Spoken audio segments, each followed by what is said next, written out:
minus 50 seconds.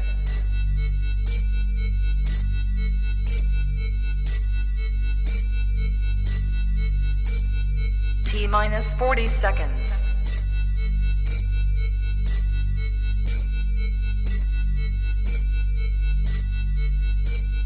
T minus 30 seconds.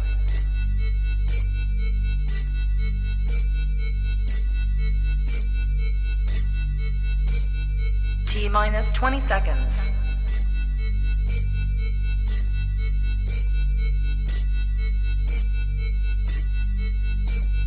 Ten, 9, 8, 7, 6, 5, 4, 3, 2, 1, 0.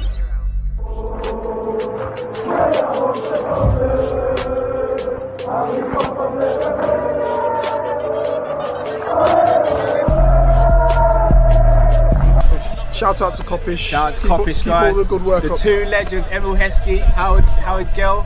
Can't get much better than that guy. Yeah. You know what to do now. Like, comment, subscribe. I'm with legends, guys. Kop-Ish. Good afternoon, lovely people. I hope you're well and welcome back to a live match preview. It is the big one. It is Arsenal versus Liverpool, one of the biggest games in the football calendar. And we have two of the biggest guests that we could get a hold of. And that is James B and Dan Potts representing Arsenal. Obviously myself and Jiff representing Liverpool. Gents, firstly, thank you very much for coming onto the channel. Welcome. How are you both doing? Thanks, man. Yeah, appreciate you inviting me on. I think I might have ruined your intro because I had the stream playing in the background by accident. So I hope none of that feedback came through. I was thinking, what? No, twice. But yeah, super happy to be on. Excited to talk about the game. Yeah, man, appreciate you inviting me on. Nice. Yeah, big up, man. Big up, honestly, pleasure. I can't remember. I think the last time I come on was the fixture last year, Cal, to be fair. Yeah. But I hope you guys are good, man. And big up to James and big up to the panel. Make sure that you're smacking up the like, people, and subscribe in the chat. Big up to all of you. Appreciate it. Also, guys, in the title, you've got a link to AFTV, to Dan's channel, and in the description, you've got a link to James's channel as well. That's the Gooniverse. And then it is Football 12th Man podcast for Dan as well. So, guys, make sure you go and support the boys over there. Guys, massive game. I'd arguably say your second biggest test of this season after Man City away. This time you're at home. You have got some injuries, though. Some injuries from the outside looking in, but I feel as though he's keeping his cards close to his chest. James, I'll start with you. No Saliba through suspension. Yeah. Saka's 50-50. Timber's 50-50. Calafiori, unfortunately, looks like he's out for the game. Have I missed anyone? Saliba suspended. Saliba suspended. Odegaard out. Odegaard out as well. Right. James, firstly, do you think Timber, Saka, and Odegaard will actually feature in this fixture? No, Odegaard's out. Calafiori, yeah, I'd be amazed. I mean, but then this is like so Arteta. He's a complete liar. Basically, if he's not convinced that someone's going to be back, that means they're fit to play. If he says they're looking good and that they're hopeful, that means they're out for 2 months. Okay. I mean, he just honestly, and people might think I'm being hyperbolic. I mean, I am, but it's Dan will know it's not that far off with him. You know, Mikel Merino, I think he told us looks like it'll be a few weeks. He's it's a sprain, and then I was like, no, he said it was a fracture. I thought fracture doesn't sound like a few weeks. Comes out it was 2 months. And he returns a month later. So hard to know. But Odegaard will be out. Saka, I do think that's a little bit of mind games. I think he'll be fit. Timber, I really think it's 50-50. And Calafiori is not looking good. But let's see. Dan, going into this game, past few seasons, like one of the accusations against Arsenal has been, let's see what happens when you lose a few players for injury or suspension. Now, it's happened very early on in the season. Do you think, though, with you guys being at home and with you playing us, that even if you go into this game with the injuries, you can change your tactics? And let's say you get a draw, you still actually raise the morale of the team, because everyone's accused you guys of just being a team that can only win when you've got your full starting 11 available. If you can get a win or a draw against Liverpool, who has seemed to be in great form, would that still boost the morale of the team? See, I think we have... Yeah, I think it's a must-win game. And I saw Okay. Ian Wright getting a lot of stick because he said I'd take a draw now. I see Liverpool fans saying I'd still take a draw, it'll be okay. Arsenal have got to win this game. Yeah, I Arsenal agree. could find themselves in a position, even if we draw it, where we're far behind both City and Liverpool already with game week 9. Long way to go. I get that, but come on, man. We were 8 points clear of Man City and we couldn't win the league. So being 6 or 7 behind them would just be absolutely horrendous in this stage of the season. I also think as well, I think that what we need to do is shut everybody up like me, who says we haven't had the best of summer transfer windows by going and beating Liverpool when we've got players out. Otherwise, you're just going to prove people like me and Turkish and others that have said not the best summer again. Oh yeah, you were right. And I think that's what potentially or essentially the season's going to come down to that. Is the squad good enough to get us across the line? And I still have my doubts. I still believe that there's massive gaps. I will say I think Liverpool are the same. I don't think they did enough. I think Manchester City are rubbing their hands together, thinking these two sides aren't serious this season. They've had 5 out of 10 windows at best. And Manchester City, at the moment, although it be it of missing Rodri and KDB, there's rumours in January they're going to go and spend. Now, I think that January comes around. I think Liverpool, Arsenal, and City have all got to dip into that market to allow us to all 3 teams to go for it. But you're right, bro. You go into this game and Arsenal must win because if they don't, there's a lot of people that are going to say injuries killed us. And look, I kind of get it because you accept there's cover for everybody. There is at Arsenal. Arsenal can cover every position twice. Yeah. Have we got adequate cover in some of those positions? Not in my opinion. And I think that is what's going to be coming out to fruition if we don't win games like this. And let's remember, Cal, it ain't just this game. We've got to go to away games, 4 away games after this. You know what I'm saying? Preston, That's the key. Newcastle, Inter Milan, Chelsea, all away. Yes, massive. Crazy. Yeah. Go on, I Jay. just wanted to add to that. Sorry, very quickly. Like, oh, it's just us two. We're running. He's that much of agreement to me. He's gone. we're running Kop-Ish. There we go. Let's do it, James. But I tell you what was. Hey, Cal, how you doing? You're right, Cal. You've given us the channel for a second. No. No, I have to say that it is a must win. I mean, forgetting the context of we just lost at Bournemouth, we need to respond. Newcastle, Chelsea, 2 away games that are going to be tricky in itself. Your home games, for me, if you're going for the title, you've got to back yourself at home against anyone. And then you add of course, the context of the injuries. But we're not lining up bad players. I mean, I'm with Dan. I think we could have done a bit more in the window. I'm disappointed we didn't get that difference maker. But if we line up with, say, Martinelli, Havertz, and Jesus as our front 3, so Saka, say he's not fit, and it's Jesus on the right. Do my kind of standards and expectation of the team collapse because it's Jesus on the right instead? We beat City at home. I keep mentioning this. We beat City at home with Jesus starting on the right because Saka was unavailable last season 1-0, albeit a little bit fortunate in that game. But why should the expectation drop so drastically? I know Liverpool are in terrific form, but it's only the end of October. I'm not treating it like, well, the title's gone. We're not quite ready. So if we can get a point. No, I think we've got to go out and win. We've got to go out to win this and play to win this game. I completely agree with you, but I just want to circle back round to what you both said about the summer transfer window, because I'll be honest, boys, it could have been worse. You could have just signed 1 player when you needed a few more. But I from the outside looking in, I've made no secret about this, and I've got a lot of stick from the Liverpool fan base. I predicted you guys to win the league, and I still have you guys as winning the league. And I know it's early in the season, and look, if we go and beat you, I think that puts a massive dent in it. Massive. From the outside looking in, I don't think your window was that bad. Or am I just, or are you guys saying this in hindsight, or at the time did you just feel really underwhelmed? Can I jump in quickly? Because I agree with you. I gave it a 6 out of 10, which basically a bit better than fine. We needed to address 4 positions. The Ramsdale situation needed dealing with. Calafiori, we needed a left back who felt like a starter in that position. Everyone else felt like they were doing a job rather than being the answer. Marino, he's not made a great start, but he's definitely the profile in midfielder we needed, though we were probably looking for something a level above that in terms of quality, but a good player. Now, Sterling was where it was underwhelming, but for me, at least we did something rather than nothing. We got a player who maybe Arteta can unlock and get something out of, but at the moment it's looking more like squad depth at best, and even then it's a bit of a struggle. So I didn't think it was a bad window at all. But I was definitely hoping for some kind of difference maker, match winner, something a little exceptional, even if it meant less signings, but that one player. And we didn't do that, which felt a bit underwhelming. I wanted to jump in there because I agreed. Whereas Dan, I don't want to speak for you. I'll let you come in, but I feel like you saw it a touch differently. Yeah, touch is understatement, bro. Touch look, when you have a prang in a car, you get a courtesy car, but you can't wait to get your car back. That's Sterling, right? We can't wait to get rid of him and see who actually should be playing on the right. It's me and you again, James. So for me, I just look at that situation and think we've done the bare minimum there to get somebody in. Now, when we've cleared out Nelson and we've cleared out Eddie and we've cleared out Vieira and we've cleared out Smith Rowe, I'm thinking this is great. We've got two big names coming in here. One wide player to cover for Saka finally, and an attacker that we're actually going to be happy with. Well, we got Sterling. So we got rid of 4. We brought 1 in, and that guy nobody wanted. Don't tell me that any Arsenal fan was like, do you know what I really want this summer?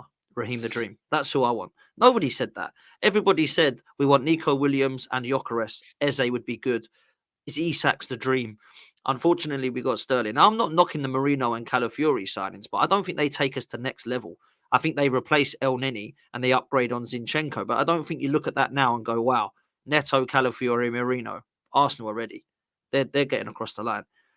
If you add those signings we got, plus Gyökeres, or plus Isak, or maybe you want Nico Williams and an attacking midfield like Eze or whatever it was, then I feel people can start to talk from where you're coming from as a 7 or 8, maybe 9 out of 10 window with those sort of signings.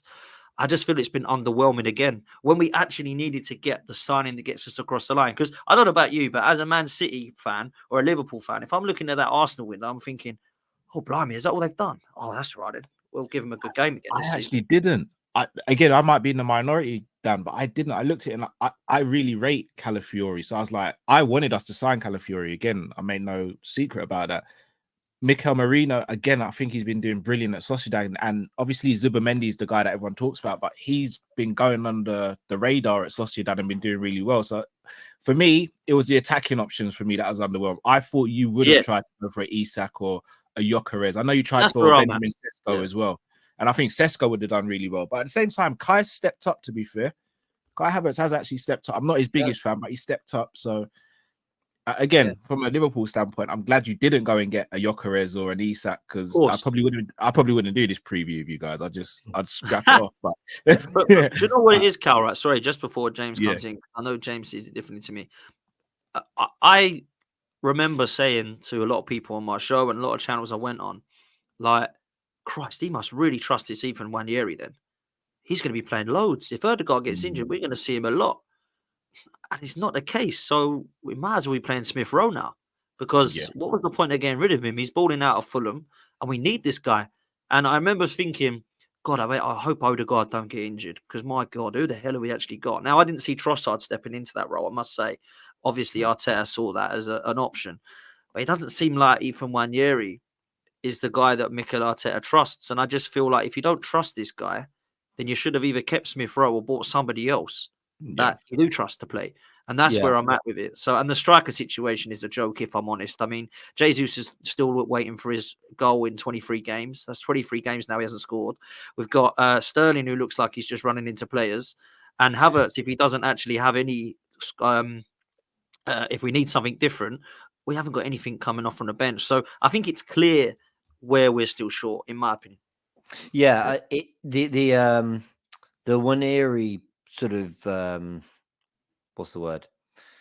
I don't want to say Debate. project. Yeah, debate or you know the theory. That's what I'm looking for. The Nwaneri theory that basically everyone thought he was kind of ready to go, which is why we let all these players go. It's not aging very well for Arteta.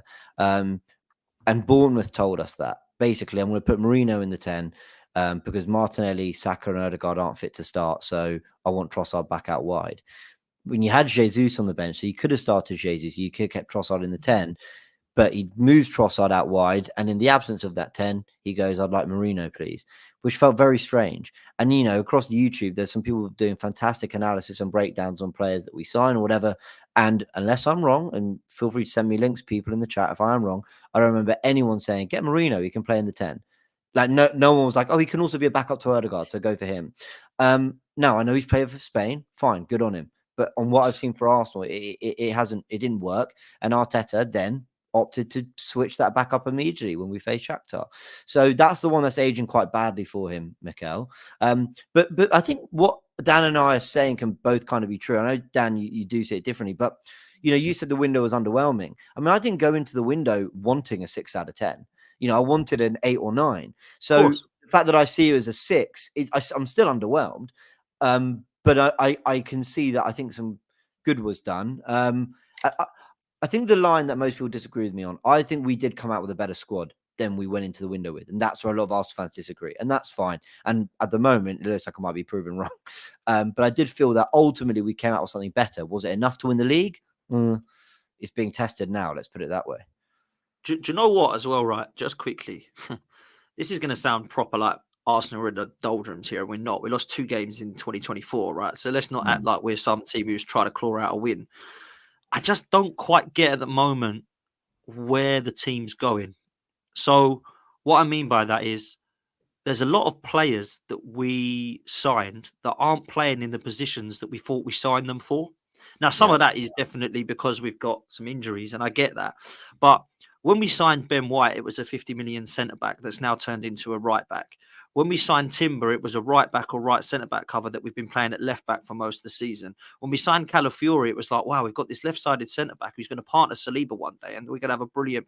He's now playing at left-back. We've got Declan Rice, who's a brilliant number 6, who's now decided to be our number 8. We've got Trossard, who's our left winger, who's now deciding to be our number 10. And we've got Havertz, who was our attacking midfielder, who's now our number 9. So...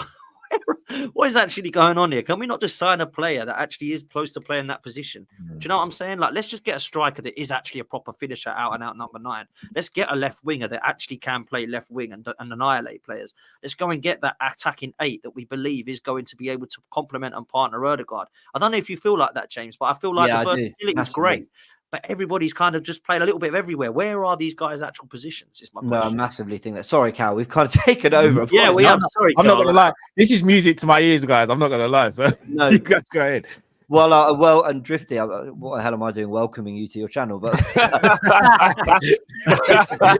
to see you, man. No, but I've been loving it too. I'm with Cal, man. Love that, you know what I mean? That's why we brought you guys on, because we know that you guys are actually going to give us the real, and it's not going to end up being... We wanted this preview to be real talk. Let's break this down. Let's have a conversation, more so than, nah, F you, our team's better than you. Do you know what I mean? Which is fun for the people, but we wanted this one to be more, and that's why we brought on you guys. So, no, go for it. No, thank you. Look, the only last thing I wanted to say on what Dan was saying, I actually wholeheartedly agree with Dan on that bit about the players we're signing, the positions they're meant to occupy, and where they end up. Now, for some players, that can absolutely work. You had William Saliba developing. Ben White's a talented, versatile player, so he finds another role in the team. That's cool. If Kai Havertz, who's had a lot of stick from Arsenal fans, and has had a lot of love as well, but if you're signing him and you decide that he's actually going to be my number 9, I signed him to be in midfield, but he's doing well, he's going to be our 9. In the absence of Ødegaard, don't move him back into midfield, because City wouldn't do that with Haaland. And okay, Haaland, Havertz, right? I totally get it. Not comparable, but would you do that with Nunez? Oh, we've got a problem in midfield. I might just move to, or Salah is probably a better example. But my point is, if you're looking at someone to try and grow into the role of our leading striker, would you move them around to compensate for other areas in the team? And the better example is Declan Rice. Rodri and Fabinho were very, very rarely, if ever, moved out their best position. I know Fabinho had a run at centre-back when there was a real crisis. Yeah. But with Rice, we're going, you could be a world-class number 6, but could you do a job at 8 just because we're not really stacked there? And I feel like there should be certain players that they're there to be what they're meant to be. Let them grow and develop into that player, because the talent could be there. But the more we move them around, the more I think you're doing a disservice to them. So I just wanted to land on that with Dan. I totally agree that that's a little bit of a problem I think we've had for most of this year, but Arteta's been finding an answer to it. Let me just ask a question quick, Cal. Oh, go for it. Just based on that, because me and Dan had a conversation about this in the summer, and I remember asking Dan if he felt that it was a bit of a smokescreen what was going on, because there isn't actually money available, but the club don't want it to come out like it's that. So it's like Arteta's acting like he's a genius with certain things and it's all a plan, but really all that money spent on Havertz and Rice, was it all you had almost? And it was like you took the risk and it hasn't quite worked. And now it's like, oh, where do we go? Because I don't get why you haven't filled some of the other roles in the team. I don't get why you've relied on Chelsea paying wages for Sterling to be there. Like, there's so many things, and I'm like, so was Raya being permanent? The money on Havertz? Like, do you get what I mean? Because all of a sudden we're looking at it and we're like, so you wanted Havertz in the 8 and you wanted Rice in the 6 and you wanted Odegaard to be the 10. Makes perfect sense. If it had worked, it would have been a perfect blend of strength, power, control, all of that. Havertz just weren't good enough for the 8. So he's had to put him up front. And now it's like, oh, what are we going to do? Because that's all we needed to do, fix the midfield. But now we've had to solve the 65 million problem of Havertz going up front so we didn't waste the money. We can only spend 30 on the midfielder now because we don't have 80 to go and buy another Rice. Or I don't know, because I remember, Dan, we spoke about this and you was unsure whether you thought that was the case. What do you think now, kind of? I mean, I'd like to get James' perspective on this as well, actually, right? But this is the way I see it. I think the board, Edu, Garlic, and the rest of them, and the Cronkies, also have a lot to answer for if we don't have a successful season. It isn't just all on Mikel Arteta. As much as I have problems with him having in the past, if we fall short this season, I do think that they have as much to blame as well. And I'll tell you why. I'll flip it to you. As two Liverpool fans, if I said to you, in the next 5 years, your attack players that you're going to sign are going to be Willian, Sterling, Trossard, Jesus, and Havertz. So you're going to be like buzzing for that. Do you think those 5 are going to set the bar? Do you think those 5 attackers are going to take you to that next level? Because that's what our board and ownership have done for us, right? Top 4. That's top 4. Top 4. Cool. Yeah. We got it done. But if I said to you that we're still trying to replace Aubameyang, who left 3 years ago, by the way, and we still haven't, we're still trying to work out where this Pepe replacement has come, because that's what he was. We're still trying to replace Pepe because Saka's the number 1 now. Who's the backup? We still need to replace him. Jesus has been the Lacazette replacement, but I think he's been worse than Lacazette, if I'm honest, for the same amount of money. I actually think he's been more injury prone. I don't think he scored anywhere near as many goals in the amount of time that Lacazette was here. I think our attackers has let us down. Now, is that Arteta not wanting a striker, or is it the board and the ownership saying, we're not giving you the money for one? You're going to have to go and spend it on other areas. I still don't know that question. But I think they're all in this together. And if we do not get across the line, I think them attackers are a disgrace, man. Trossard's the only one that can come through. Willian is a fail and a flop. Sterling don't look like he's going to deliver. Jesus, I think, has been poor. And Willian was nothing short of an absolute disgrace, if I'm honest with you. Yeah. And that's all we get given. Come on, man. Havertz has been, and again, I'll throw Havertz in the Trossard mix because for 65 million people were laughing, right? But let's not make it out like Havertz was supposed to be our striker. Arteta was bringing this guy in to be a number 10 or an attacking 8. He was playing there for most of last season at the start of it. It's only been from the back end of January after Dubai where he's actually been really delivering for us in the 9, scoring 1 goal every 2 games, I think it is now, from now since back then. So he deserves praise, and so does Trossard. But other than that, I don't think that's enough to be going across the line. And when we're looking at it now, thinking, right, what do Arsenal need? Ask any rival fan, they'll go a number 9, a striker. They will all say that. None of them will go, you could do with another left back. We've got like 400, right? All injured. we don't need it. You know what I'm saying? So for me, I don't think that the board and the ownership were serious. And, Curtis, myself, Turkish, a few of the other guys were saying that. Some of the other guys were saying, no, do you know what? Actually, this is a good window. I think it is enough to get across the line against City. I don't think it is, but some people are thinking that. So for me, that's where I'm at in terms of where is the money? I don't really know, Drift, is my serious answer. I'd love to find out. Is it Arteta don't want to spend it and he's quite happy with his squad and he's all right with Havertz as the 9? Or is it that Cronkies are like, we ain't giving you any more money. We've given you 105 on Rice and this amount of money on XYZ the summer before. So, but I'll be interested to know James's thoughts, man, where he's at with it, because that's genuinely how I feel. Which bit, sorry, about the depth of our attackers? Well, I mean, the money ran out, and that's the reason you haven't continued. This feels like a FSG talk as well. Like we've had these conversations. But the Cronkies and FSG are very similar, Cal. We've known this for a while. But it felt like they'd taken a new turn when they did like Havertz and Rice, and it was like, Jesus, like, oh no, shit. They're better than us even. Like, they're spending more money than we are. Yeah. But in terms of the way they run the club, it is the same as us. No cheating going on, no dodginess, only spending what you make, all of that kind of stuff. And it's like, the money's going to run out at some point when you're running the club properly. I also think like I don't know how popular this will make me. I also think like owners have every right to say, you've spent 500-600 million, like we're going to give you another 80 to 100, but we're not going to give you another 200 this window. Like I think that, I mean, are they not? I know we like to say, you know, you go again and you go again and you go again, and absolutely in football you have to. But I mean, also part of it is on Arteta to get the most out of what he's, you know, spent the money on. So has the money dried up? There's something going on from a financial perspective for clubs. This was a very underwhelming window for a lot of clubs, and that's not me making excuses for Arsenal because I definitely think we could have done more. But there was something weird about the spending. I mean, Liverpool, Chiesa was the only signing, wasn't it? Yeah. But that's really strange. You got a new manager. City didn't. You're right. City didn't really spend any money either. Savinho, that was it. It was only Man United, didn't it? Yeah. But they had to because they're a mess. No, Chelsea spent quite a bit again. Chelsea, yeah, of course, Chelsea did. Yeah, that's like a given now. That's like typical. I think Tottenham were a little underwhelmed. Villa did quite a bit, to be fair. Villa did some good work. So no, I'm not saying it wasn't possible for Arsenal, but you know, definitely something on that side isn't quite right. I mean, to what Dan was saying about what was the point you were making, Dan? More about kind of the attackers and what we've been left with. I mean, it's a severely underinvested area of the team. Yeah, like Arteta, for whatever reason, goes, another defender, please, another goalkeeper, please. He's just about, after so long, managed to get the right complement of midfielders in there. But even then, you're going, Odegaard gets injured, and it feels like there's no one he really trusts to come in and do what Odegaard does. But how easy is that to find? I don't know. So yeah, the attackers has been severely underinvested in. I don't think it's as bad as Dan, with all due respect, is making out. I think if your front three is Saka, Havertz, Martinelli, and Havertz has had a good 2024, I think your three behind being Sterling, Trossard, Jesus. Listen, it's not great. I would rather have Nunez, or I said Nunez. I remember when that rumor did the rounds on social media.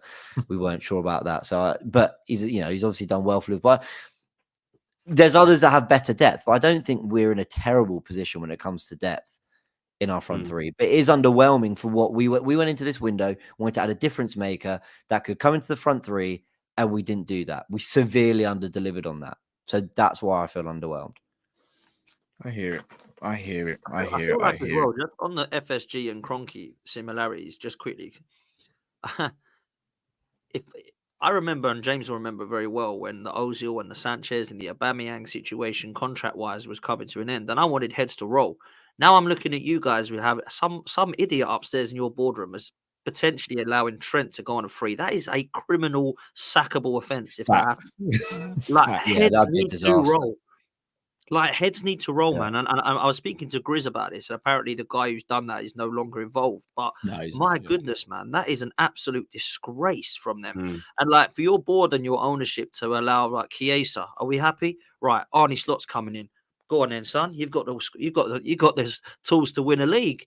Like what? That's all. If I'm a Liverpool fan, I'm writing against your board and FSG, man. That is a disgrace. Like real talk, he's doing well. Don't get me wrong. Arne Slot could come and deliver, but I'm sitting there, right? If that was me, and that was the Kroenke's thing, bringing in a new guy and saying, Chiesa, right, off you go win the league. I'd be like, are you mad? Are you mad?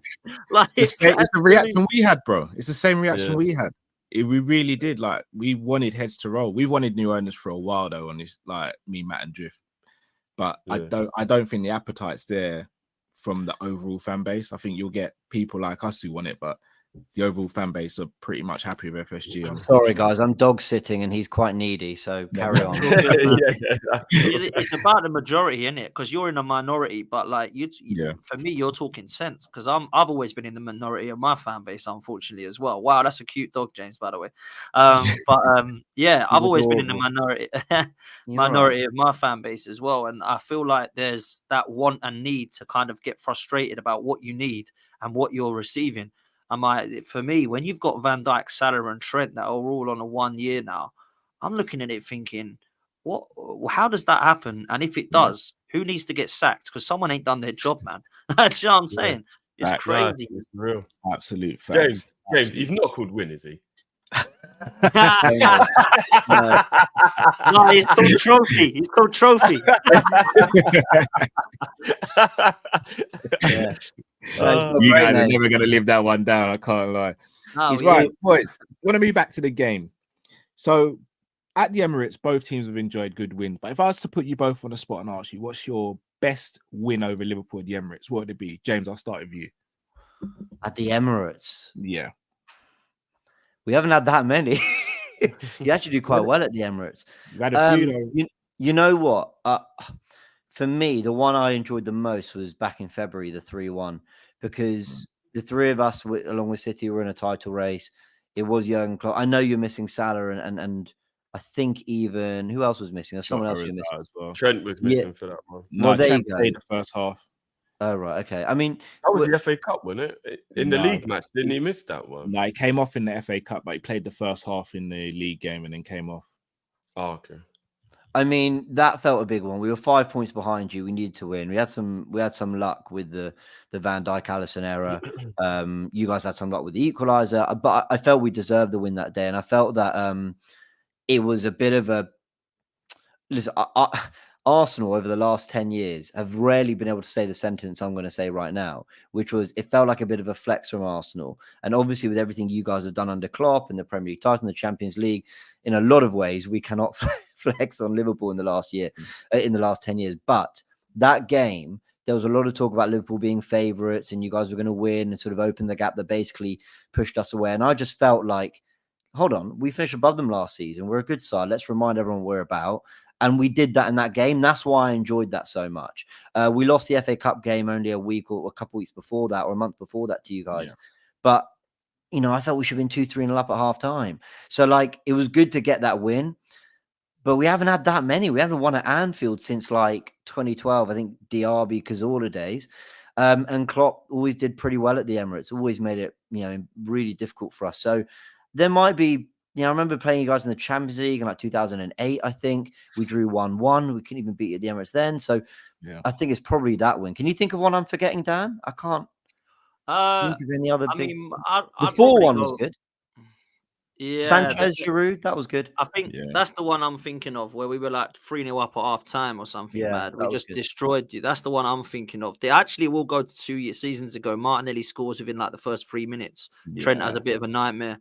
And we win 3-2. And I felt like that one because we were like so like still in a buzz of what we come 5th last year. How the hell are we top of the league by like Halloween? What's going on? I think that was just the feeling back then was just like I did not expect it. I think we shocked the world that Arsenal were delivering and playing unreal football and just beating teams like Liverpool and blitzing them off the pitch. Now, I know the scoreline doesn't suggest that, but it was such a good game from our point of vieue. Yeah. Was that the penalty game though? Yeah, that was that when Thiago gave away a penalty? Yeah. I even remember. We don't speak of it, Drifty. We don't speak of it. If I had to pick one, it'd be the Ozil free kick, the Sanchez screamer, and the 4-1. That one would be the one I think would stand out for me, man. Fairs. Drift, what about yourself? Liverpool have had a few wins at the Emirates. Which one sticks out for you as your one of your favourites or your favourite so far? Oh, without a shadow of a doubt, my favourite win at the Emirates is always going to be the Coutinho Mane. That was the 4-3, yeah? Yeah, Klopp's first visit to the Emirates. That free kick from Coutinho was... And Mane, it might be the best goal we scored under Klopp, or one of. Like, that game was amazing. Like... That is up there, actually. I'm trying to think of any others just to be a bit different. I tell you the one I was most impressed with was when we were really kind of in the mud a bit in terms of injuries, and Mane and Salah were at AFCON and was in the League Cup. I was going to say the Jota. All right, you lot aren't going to miss the other boys. I'm going to do this, and I never forget that game. And Jota was unbelievable in that game. I was also going to mention the league game that season as well when we were away from home, and Firmino and Jota got 2 goals to make it 2-0. We were really under the cosh that first half, and we shouldn't have been at 0-0 in the first half, and then we went and won that game. And obviously, we tried to chase the quad down, didn't quite get it. But that Jota brace game in the League Cup, though, that was a lot of draws at the Emirates, Liverpool and Arsenal. A lot of draws. Yeah, if you remove a win, and you look at some of the draws. I mean, I remember the 3-3 when you were 2-0 up. Ozil got the third. and the Emirates just it was liftoff, wasn't it? Because I think we scored all three in the space of like 10 to 15 minutes. And then you found one, you found an equalizer back. But Ozil was so good that game, man. He literally destroyed and them. also, again, it was kind of similar where like Liverpool were on the upward trajectory. Arsenal weren't that great. We were kind of we were in the thick of our banter era although to be fair, Wenger was still there. And again, it was just some of our players just grabbing the game by the scruff of the neck and dragging us back into it. And we're going to need some of that this weekend. I think we are. I think we're going to need some of our players to try and again want to show what they're about in this game. But that was a great game, that 3-3. Definitely. If I was to put you all on the spot and say which player or who do you see as the main threat from your position, who would it be? Drift, I'll start with you. Who's your main threat? Who do you look at Arsenal and say that's the one we've got to keep quiet?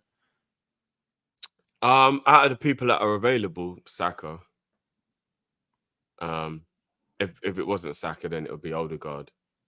Yeah. But who, by the way, I'm hearing rumors that it's all been lies, and he's actually in training at the moment. So, yeah, little Arteta trying to do the Fergie, keeping the information out of the public before we know it. They got Timber and Saka are fine, for the game. That's what the talk is. Like all this word that apparently they're both absolutely fine. Wouldn't surprise me, bro. This guy lies in his press conferences more than anyone I know, man. All the time. Honestly, bro. He does, man. He's a complete liar. He is a liar, man. He is a liar. So definitely Saka. Definitely Saka will be the biggest threat. But it also depends which way you're looking at it, because if they get set pieces, it's Gabriel, isn't it? You have to keep it a buck and say that he's actually unbelievable when it comes to offensive set pieces, which is so weird that he's not that great defensively in terms of like aerially. Because when I saw the stats, him and Saliba lose a lot of aerial duels defensively, but for some reason in the attacking box, he's an absolute monster. I don't even get that logic. It's a bit weird, but can I offer? I think, and look, maybe he's not as good, and maybe I need to be paying more attention to it. But they do a lot of like one goes for the aerial duel, and almost I don't want to say purposely loses it, but the ball is I just knocked the dog. But the ball's almost knocked for then the other to come and sweep up. So I don't know if that would go down as like an aerial duel loss. Do you know what I mean? Like Gabriel might rise knowing, let me do enough just to let them flick it on. Not very well. And Saliba, listen, mate, I don't know. I'll keep an eye out because that's interesting. That's interesting. Yeah, I didn't know that, but I'm not a stats man, so it doesn't surprise me. I don't know that, but Gabriel in the box is class, man. Absolutely class in the box in terms of from corners. He's one of the best I think we've ever had. To be fair, from going from there. But look, it's for you. Asked me that question. It's Salah, man, because if Timber ain't fit, oh man, we're going to have to play Zinchenko or Kivio against Salah. It's absolutely long, man. I can't deal with watching that every week. That's just... Please be Zinchenko. Yeah, I'm here for Zinchenko. I'm here for Zinchenko. Mate, if that brother rocks up, I'll tell you this now. If that brother walks up, I'm going to watch it in the pub. I ain't going to go in there. I'll tell you this now. It is absolute disgraceful that guy's still playing for Arsenal, man. I think he's awful defensively. Can we say something about Salah, though? I mean... This guy feels like he's always reinventing himself. Feels like there's always another year in him. He's been put up. Listen, he's been put up in debates with some greats, and that in itself is a compliment. But some of those debates he's now outgrown for me. This is going down as one of the Premier League greats, and he is still the player. 7-8 years on. I'm still worrying the most. Back when you had Mane, I actually worried about Mane just as much. I think Mane was severely underrated. But Salah, because you say, all right, keep him away from goals so he can't shoot. Cool, well, he'll get the ball out wide and pick out a bloke in the box. Or like he can run a game as well. He can be like, give me the ball and I can play make. He can do so much. You might feel you have a control of a game, but they can go from one end of the pitch to the other in 2 passes because of Salah. You can also have a team pinned in and he will try and pick a lock because he's Mo Salah. He's that good. Like he's just, and also people say, yeah, well, of course he's got better numbers than some players because of longevity and how long he played and he kept fit. Well, is that not all a good thing? Like he stayed for a long time. He kept fit for all that time and he kept putting numbers on the board. Unbelievable player. And, today, even if Timber was fit, I'd still be worrying about Mo Salah the most. And it's crazy. Like you'd think we're getting to a point where Liverpool's starting to outgrow and maybe look for something else. But no, still there. And the way he's playing, he still will be for another 2-3 years. You know what's mad as well, right? When people talk about like Premier League 11s, they all try to put like Bale and Hazard and Giggs and Ronaldo. And look, I'm not slating those players because they are outstanding, right? But man, this guy walks into my Premier League 11. Like he waltzes in on the right-hand side, man. Yeah, I like think so 7 years of consistent 30 goals and assists. 7 years. Hazard did it once, if you check the stats, in 5 years at Chelsea, whatever it was. Like I don't. People say Hazard's a better footballer than Salah. That's cool. If you want to debate that, debate it all day long. And parts of that I agree with, but you can't argue with numbers when people deliver that level of consistency for so long. Like I look at Giggs and I look at Ronaldo, you can understand why they're mentioned because they won ridiculous amount of trophies and they were pivotal to why they won that amount of trophies. But Salah's won everything in the game. For me, he goes above Gerrard 100% as all-time legend at Liverpool. 100. Look at what he's won. Like Gerrard doesn't want anything near that level of what did the Liverpool fans think of that? Yeah, they'll probably disagree and say it's Gerrard. so ironic that Cal's frozen right in that moment because I think he has a very different opinion to what that just... Has he frozen? All right. I just thought he was pissed off. Yeah, he might have frozen in anger. What do you think, Drifty? He's got to be. He's won everything. He's won everything in the game. I understand the conversation about Salah being above Gerrard. I understand the conversation, but I can't entertain it. I think it's hard for rivals to understand just what Gerrard did during his time at Liverpool. I mean, I know there were some amazing times at Liverpool when we had like brilliant players, but for about at least 55-60% of his Liverpool career, he was around people that weren't anywhere close to being on his level, and he still performed the way he did. And his record in finals, it's just, do you know what I mean? Like, you look at the FA Cup final, you look at the Champions League final, like, just what he was doing. Even, like, I remember there was a League Cup final as well when he was a mate. Like, yeah, I understand the conversation, but see, he's one of my favourite players, I've got to say, of all time. He is one of my favourite Premier League players, Gerrard, because he carried you over the line. Only player to score in every single final as well, by the way. I think that's a good quiz question. League Cup final, FA Cup final, Europa League final, and Champions League final. But I will say, I will still have Salah because I believe there's everything that he's won in the game. Salah is the reason you've won the Premier League, which Gerrard couldn't win. Salah's the reason you've got Champions League, and he's pivotal to everything you've done. 7 seasons consistently, 30 goals and assists. This guy is a machine, man. Absolute machine. And this is coming from someone who loves Gerrard, by the way. But I think if you're putting him, I think it's really close, man. I don't think Gerrard is levels ahead of Salah in like a legendary status. I really don't. I think he's right up there with Dalglish, and Gerrard's and players like that. Salah. I think he's actually disrespected. Because I look at Saka, I think Saka's disrespected by rivals. Not that I'm putting him in the same bracket, because obviously Saka's nowhere near yet. But I look at Salah and I think, why does no one respect this guy more than they should? Like, it's always like, oh, he's not bad, but he don't get anywhere near Hazard, or don't get anywhere near Giggs, or he don't get anywhere near Bale. Salah is like, really? Like, Salah is disrespected. In the Premier League conversation, it feels like Salah's disrespected. That people look really hard for reasons why he's not at the level that Liverpool fans or others say he is. And it's like, I'm not really sure what you want. You want the individual goals, you want the team goals, you want the consistency of goals, you want the trophies, like longevity, the work rate. I don't. He's done it with lots of different players, lots of different partners around him, like in different eras for Liverpool. I don't know what more he has to do, quite frankly. Me neither. We're even confused ourselves, if I'm being honest with you. It does confuse the fan base. Cal, we don't need... I already let Dan know that your heart was broken. Yeah, I broke your heart, Cal. Sorry, man. You were so cool, Dan, brother. Yeah, that's my guy. And then you say that about Gerrard. I'm like, oh. Finally, we can disagree on something, man. Yeah, I know. Yeah. Nah, next year's preview is going to be with lead judges. I've been demoted. Gerrard for me is just like, I'm extremely biased to the conversation because, like, yeah, Gerrard's like my footballing hero growing up and everything. So. But yeah, I do think Salah sits at the same table. I think Gerrard sits at the head seat though.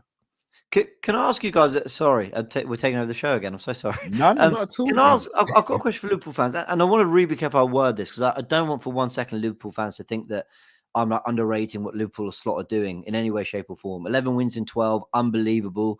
Some of the wins in there, beating Chelsea, beating United, but a few Arsenal fans have said, and I think they say it in good spirits, not in some biased tribal way, that the wins and the record of wins doesn't quite match up to the. You basically think that Liverpool are all conquering, just destroying everyone. And while the results are certainly there, the 11 wins in 12, whatever, there have been sort of moments in Liverpool's play that are perhaps you think, okay, maybe you can get them in this way, or maybe that hasn't quite clicked. Do you guys feel like it's been the perfect start from a Liverpool perspective, or do you think, the results are maybe a touch above the performances? I don't know. I don't know if I've got a Liverpool fan to ask now. Dan, do you get where I'm coming from with that question? Cal looks either so happy or frozen, and Drifty's I'm out. Anyone who watches us regularly will know my laptop is just on one at the moment. It's literally just been a joke. And by the way, sorry, and Morton's coming with the comments, and the manager's been there for 3 months. That's why it's so. I think Arne Slot is quality. I'm a huge fan. What a start he's made. But I just wonder whether you guys see things that Arsenal could get at in this Liverpool team that maybe haven't been exposed despite the incredible run of wins. That's probably the best way of phrasing what I'm trying to ask. Oh, from my perspective, I think if you had Odegaard, I'd say definitely, because as much as Gravenberch and McAllister have been brilliant, I would say neither of them are defensive destroyers.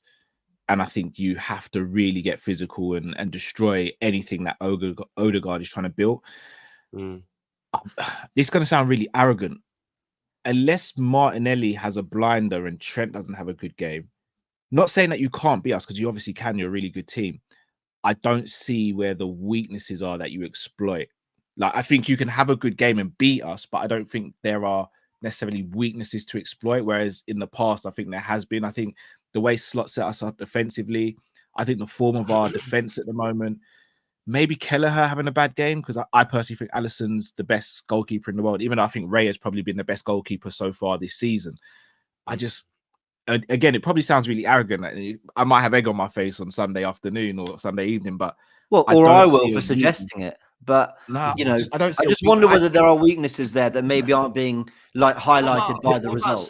What about Saka on Robertson? What's Robertson been like? Because I like him, but some people I was just about to say that Robertson's form, Saka against Robertson is a weakness, because Robertson's been out of form. That's why we actually want Tsimikas to play, because Tsimikas is in better form than Robertson at the moment. I mean, ideally, I would actually put Gomez there. I think Gomez enjoys marking Saka out the game. Great solution, I would play Gomez. If Robertson's been that bad, well, not bad, but you know what I mean. If you're worried about that, Robertson has actually done well against Saka. If you look at the stats, it's Tsimikas we've actually got the better of Saka, as if you look at the stats. And this Tsimikas gives me a little bit more Zinchenko vibes than, like, in terms of his positioning. He's not as bad as him, but but I look at it and I think when you look at what Saka can do, I mean, he's got to play for me. Like, he absolutely has to.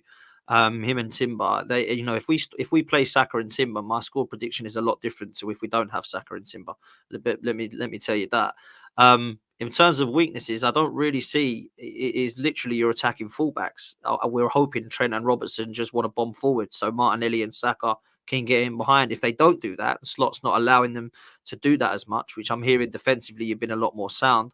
Then we're gonna have to try break you down. And for your midfield, I think Gravenberch has been ridiculous, man. Revolution. I didn't see that coming. I don't know if any Liverpool fan did, but I never see that coming. And Alexis McAllister, I don't know if it's just because he looks a bit like me, but I've always quite liked him. You know what I mean? A couple people in the chat said it. When they said it, I was like, I see it. I actually see it. Like, Gravenberch is a great example of just Slot being a top coach. Like, he wanted a 6 in there.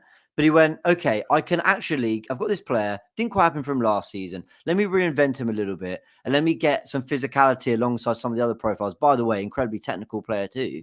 And suddenly what people were saying was an imbalanced midfield that needed fixing looks so much more balanced. That's just good coaching. Like, I honestly, basically what I was trying to say earlier is I still have questions about Liverpool despite how fantastic a start you've made. But I don't have questions about Slot. Like I think he can, if backed properly, and obviously what other teams do matters too. But I think he can be the coach you're looking for. Yeah, he's only 3 months in, and look at what he's doing. I think he's top. And by the way, he's got a real charisma in a different way to Klopp.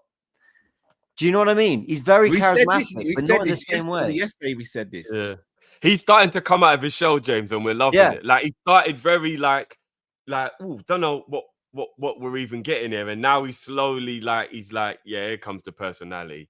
Yeah, like look, we made the right appointment in my opinion, and I actually think that we're going to give you lot the ball. That's what I think because we did it to Chelsea. We was like, all right, go on then, have the ball. Yeah, I think that's very possible. I loved his press conference pre-Chelsea. I think, 2 players out. It wasn't a press conference, the interview on Sky. And they asked him, is it a case of they're injured, so they come in? Is it not more complicated than that? He went, well, it's a little bit more complicated than that. Like, and it's little things. We've shown his character a little bit. He's been quite honest. Like, we needed a different thing. And I don't know, just his general kind of charisma. I love the way he reacted to that Nunez foul, which wasn't a foul. Yeah. Was it Nunez, I think? And he just lost it on the touchline. Those are the little things that Liverpool fans go, hey, we see ourselves in you a bit. I've got no questions over him. Like I said, I've got a few questions over how good Liverpool are actually today, right now, whether it's quite as good as the 11 wins in 12 suggests. But I don't have questions over him, and certainly not some of your players. So, this is going to be a fascinating game. I mean, we'll find out on the 3rd of December, man. That's the date. Yeah. Merseyside derby. No, it's the Merseyside derby. It's not the game. It's the games they've had before and the run-up to it, man. They got Arsenal, they got Chelsea, they got Newcastle, they got City, they got Villa, they got Brighton twice, Cup and League game, and they've got Real Madrid and Bayer Leverkusen before that Everton Merseyside derby. That's going to tell me all I need to know about Liverpool and how serious they are. They come out at that period of time and they're sitting pretty at the top. They're serious, man. They're serious. Yeah, so, we'll see. We'll see. Are you guys slightly overlooking the fact that Martinelli, Kai Havertz, and Gabriel Jesus actually have really good scoring records against Liverpool? Even though they might not be in great form or playing well. I'm not. I've predicted us to win. So, I mean, I'm banking on them to do something. I look at I look at Havertz as one of the main threats because for whatever reason, he seems to like a goal against Liverpool, whether it be for Chelsea or anyone else. Like he's always seems to get a goal against us or have a good game against us. He's a weird player like that. What I like about the Havertz matchup against Konate and Van Dijk, listen, if you go long all day or you try to put him in behind, he's finished. Like if Konate and Van Dijk are 2 of the best in terms of individuals as well as the partnership. What I really think Havertz does have, and it doesn't always show itself, and it's not enough, you can't just have this, but he's got really intelligent movement. And I think maybe the only way you could possibly outsmart Konate or Van Dijk or find a moment in the penalty area or get those chances is just from some elite movement in the box or in behind or something that just pulls them out of position. When we scored that first goal, Saka, back in February against you guys, albeit I think it was saved by the goalkeeper and the Saka strokes into the back of the net. Yeah. If you look early in that move, Havertz drops so deep that Konate, do I go? Do I not? By the time he does and Van Dijk's tried to cover, Havertz has spun and is running in behind. You think, how's he found all that space? Where have your centre-back's gone? If he can dip into that, that's where we can cause you some problems. But really, the outlets are Saka and Martinelli for this game, I think. And you hope that they can have some joy. Yeah. All right. So, guys, let's do it. Score predictions. Drift, I'll start with you, and then we'll go around the circle. I'm going in with the anxiety I always will in a big game, the trepidation. But I feel confident in the way we're playing in Arsenal's form. And I'm hoping that doesn't come back to bite us because Arsenal are going to want a big game to maybe regain form. But based on everything I've seen, I'm going to go 2-1 Liverpool. We definitely will concede a goal, especially being at the Emirates, I think. But I think the control of the game will hopefully be with us. With Odegaard being the one that won't play. Saka and Timber will play, but Odegaard isn't ready just yet. And I think that might help us to get a bit of control in the midfield. And I'm going to go 2-1. I'm going to go... People are going to laugh at me when I say this. I'm actually going to go Salah, Nunez to be the 2 that get the goals, 2-1. Cool. Dan, what about yourself, bro? If Timber and Saka start, I genuinely think we can nick it 2-1. I'm looking at set pieces with Saka and Gabriel. So I'll go 2-1. If we don't play them 2, My head is telling me we'll lose the game 2-1 because Zinchenko or Kivi or somebody will be at left back, and that's going to be a problem. But I can't predict a defeat. I've got to try and be positive because apparently I'm the negative one. So I'll go 1-1. That's the case. But yeah, I think we can win 2-1 with Saka and Timber. I genuinely do. But without them, yeah, I think it's going to be long, man. But I'll go 1-1 if we ain't got them, man. So yeah, 2 predictions there. James. The injury news makes so much difference, guys. We obviously don't know. Calafiori doesn't sound good, but let's say we line up with White, Timber, Calafiori, and someone, and Gabriel. I'm feeling so confident with Saka in there. If they're all missing, then I'm feeling completely different. But I went with I know I'm saying I'm going for a clean sheet. I think we're going to win 2-0, but I'm probably look stupid. But there we go. Okay. Forget it. Interesting. Yeah. Clean sheet, James. I went half our defense out. Do you not think, Dan, we seem to lock in for those games? Villa clean sheet, Tottenham clean sheet, PSG clean sheet. The problem is Saliba started all those games. That's the big problem. But it doesn't surprise me that we concede goals against the sides that we kind of almost look like we're not concentrating for, if that makes sense. But Man, look, we'll be right, focused for Liverpool. We'll be I hope focused. But you've got a lot of quality. Look, if Liverpool score 2, I'm not sitting there gobsmacked. How did that happen? Okay, of course they've got quality. But I got back my team. We're not. We've challenged for the title last 2 seasons in a row. Like we've won this fixture at the Emirates the last 2 years. I think I'm right to back my team. The form isn't great, but let's see. I'm actually so all week I've been saying I think Liverpool are going to do it because I thought Saka would definitely be out. I'm going to go for a 2-2. And the reason I'm going to go for a 2-2 is I think Arteta is going to be pragmatic for this game.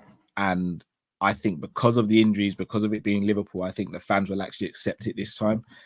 And I think because of that, you may nick a couple of goals. I do think we'll score 2 as well. So I'm actually going to go for a 2-2. I can see you guys just frustrated and stifling some of the things we do. If there is a winner, though, I think it'll be us. But I do think it'll be a 2-2. I see your logic. I see your logic in that. I do, and I'm not mad at a draw because just before I jump off, I personally believe that Liverpool's main aim in this game just don't lose, keep Arsenal out of the title. It should be as well. Like you can 100% beat us, but if you don't lose, you're in a much better position than us. Yeah, fantastic position. 4 points, and we've been to the Emirates. I'm taking that all day because I think Arsenal's the biggest threat to the title. I know everyone thinks I'm crazy for that, but at some point, City are going to run out of luck with these last-minute winners and defenders getting all their goals. At some point, it's not going to keep working, and they're going to drop some points somewhere. Arsenal's our main competitor to win the league. I'm not saying City aren't in it. I just think Arsenal were the ones who were the main people to stay above to make sure we do win it. Wow. So the draw, and I'm totally cool with that. That's a compliment, man. It's a real compliment. That's a massive compliment. We'll take that. Yeah, because it's between. Cal knows I'm not even gaslighting. I said Arsenal or Liverpool for the title, and everyone's like, I'm not disrespecting City. I just don't see them being quite what they were. They might go and spend money in January, and I'm left like an idiot where they go and buy 2 worldies in January, and all of a sudden it's all different. But they can't keep relying on Haaland. You can only go from now, can't you? Do you know what I mean? You can only give your prediction for how it is now. That can change in January for all 3 of us if we go buy players. Yeah, 100%. Yeah. But they're not playing well and they can't keep winning in the last minute. You're right. They ain't, man. They ain't. They're just relying on John Stones' last-minute winners. Yeah. But boys, Cal's going to finish up. Yeah, we're rid of stupid. Thank you. Thank you so much, man. Big up Cal as well, man. Love no problem, brother. John Conway says, big up Cal, Matt and Drift. Big up yourself. Big up to James and Dan as well. Football Bloods TV says huge game despite Arsenal's injuries. Liverpool have their own injuries too. Jota, Chiesa, also Ellie and Allison. Emirates is Arsenal's 12th man. Hope the ref doesn't spoil this game. Yeah, I mean Anthony Taylor. I mean he's just a rubbish ref in it, so he might end up. Yeah, they're all crap. Yeah, exactly. Yeah. Red Indian said, I see Arsenal fans walking out at 60 minutes, smacking them. I mean, I'd love that to happen. I don't see it happening, though. I really don't see it happening. But I do think it will be a good game. Before I let you guys go, please do tell the people where they can find you guys and support you. James, I'll start with you and then yourself, Dan. Thank you, man. I appreciate it. I'm on AFTV and I've got my channel just covering Arsenal news on the Gooniverse. Just want to apologise for this very needy dog who's absolutely adorable, but he's tried to be star of the show. Look at him. He's so cute. His name's Houdini, you know. He's not ours. But we got him a bit earlier than I thought, and well, to dog sit. And he's so needy. If I put him down, he's scratching at the chair like, pick me up. Fine. So anyway, this is the calmest way to have him. But yeah, find me and Houdini on the Gooniverse. No. Love, man. And Dan, yourself, bro. Yeah, listen, big up for having me. I really appreciate it. Enjoyed the show. Big up to James and Drifty as well as yourself, Carl. Make sure you hit the like and subscribe, people. If you do want to come follow me, it's over at Football's 12th Man. I've got a show at 7 o'clock, actually, if you do want to come follow me. Love a subscribe. And my Twitter and Insta is DanArsenal87. Big up. Perfect. Well, guys, to subscribe to their channels, it's never been easier. All you have to do is click the links in the title and the link in the description, and you'll be taken over there. Please subscribe, support the guys. I think you can back me up here, guys, in the comments that these are to the Arsenal fans who speak a lot of facts, articulate very well, and they're doing some really good stuff in the space. So please go and support them, guys. It's the least we can do.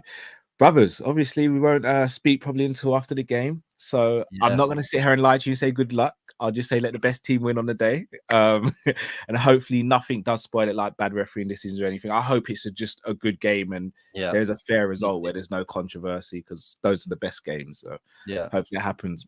For everyone in the Kopish community, we will be back tomorrow morning for the the morning meetup show, and we'll probably have another show for you, and we'll also have a show coming out for you on Saturday as well. That's a little surprise show for you guys, and then on Sunday we'll be back here for the post-match reaction, and big up for the live match watch along. So thank you all for watching and listening. If you haven't already, please do subscribe to the channel, subscribe to James's channel, subscribe to Dan's channel. Till we see you next time, people. Stay safe, stay blessed. We're Kopish throughout, people. Take care. Yeah.